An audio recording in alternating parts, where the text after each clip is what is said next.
That night, UN commanders were summoned to a crisis meeting at Rwandan Army headquarters. We were heading through very darkened streets in Kigali, very quiet streets. There was no one. The streets were just empty. It was like a ghost town. They found a leading Hutu extremist, Colonel Theoneste Bagosora, in control. Colonel Bagosora, who was the chef de cabinet of the Minister of National Defense and a hardline person, in fact, considered even more than hardline, he was chairing the meeting. Bagosora had once vowed to launch an apocalypse against the Tutsis. Dallaire insisted he step aside and hand power to the moderate acting Prime Minister, Madame Agath. Dallaire knew she would resist the extremist's power grab and appeal for calm. Bagosora kept saying that she is of no use. She never was able to garner her cabinet anyways. And an officer that was sitting next to me stunk of booze. Started swearing in French underneath his breath about her and calling her various names. And so we were stalemated. Dallaire asked UN headquarters for guidance. They responded by tightening his rules of engagement. He was ordered not to intervene, and above all, to avoid armed conflict. We were concerned, one, that Dallaire and his force didn't have the capacity and didn't to take on that sort of responsibility, and that if they attempted to do it and any of the peacekeepers were killed, we may see a repeat of Somalia, and we may not even be able to offer any assistance.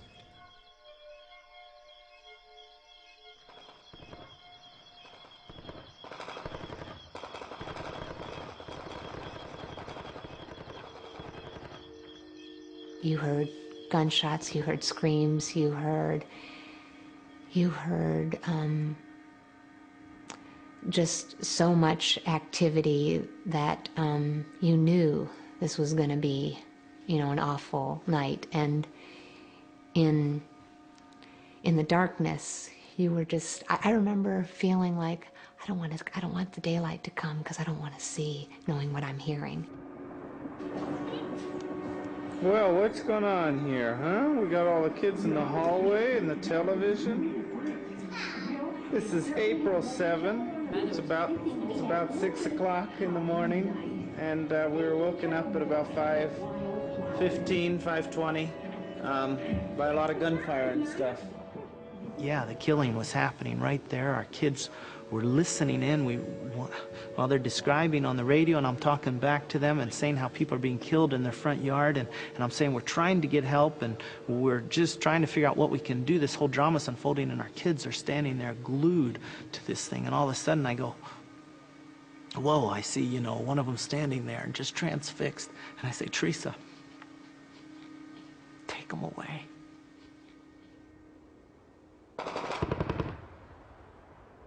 That morning, Dallaire sent Belgian and Ghanaian peacekeepers to guard Madame Agath, the moderate prime minister. Then he went to find the extremist leadership. Agath was getting all the protection she needed, at least we expected to need. I mean, they ended up by having 25 troops there. With that sort of in hand, my job now, because I was moving around, is to go get a hold of Bagosora and say, well, okay, what's going on now? What is the situation? Roadblocks were coming up.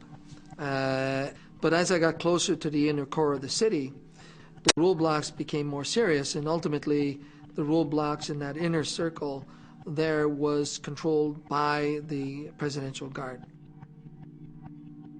And so we made our way to the Ministry of Defense. Nobody was there.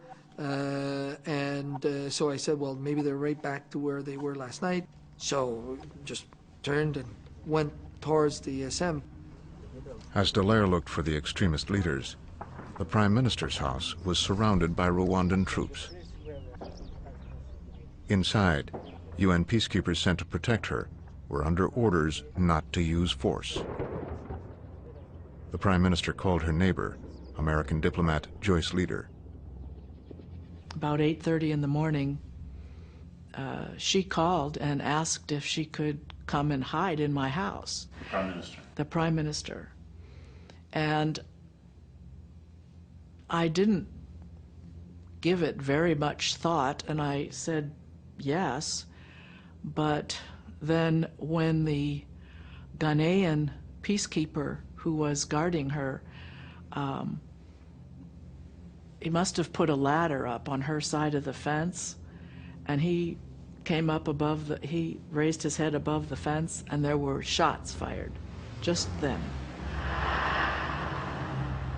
Rwandan troops stormed the Prime Minister's compound. The peacekeepers radioed for instructions from Dallaire's Ghanaian deputy.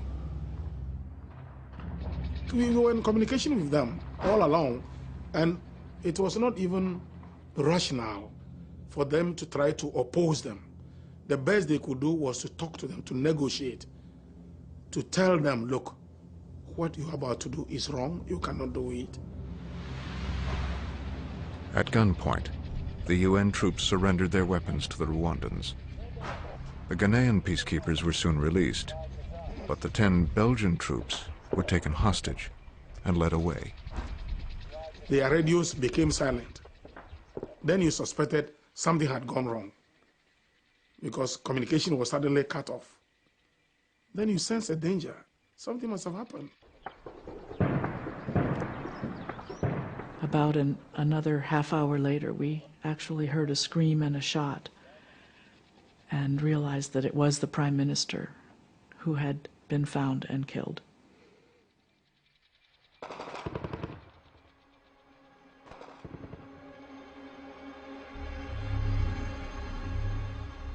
General Dallaire hadn't heard of the attack, but he'd learned the extremist leadership was meeting at Army headquarters.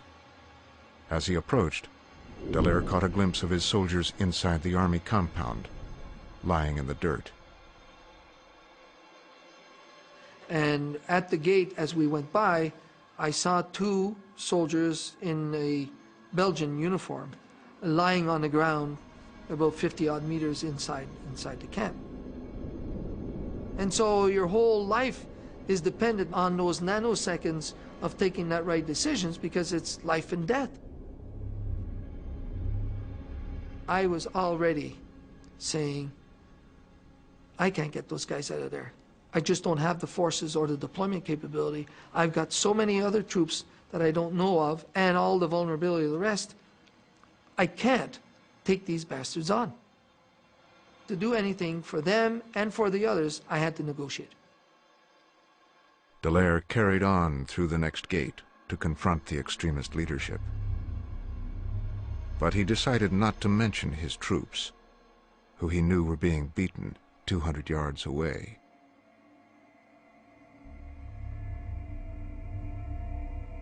What I said was, get a grip of your units. I'm staying.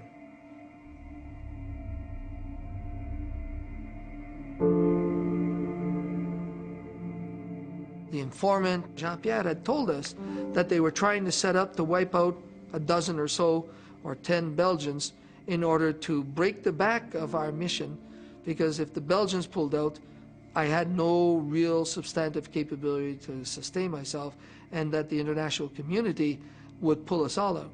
These guys knew about Mogadishu also. And so what I was making clear to them was that I'm staying. Dallaire later demanded to know what had happened to the Belgians, but he took no military action to rescue his troops. Finally, a phone call after insistence came and said that they are all at the hospital, at the morgue. And so I said, right, let's go. The morgue was a little shack, and a bit of an L-shaped small shack. And there was a 25-watt bulb at best. And there in the corner of the L shape was this pile of potato bags.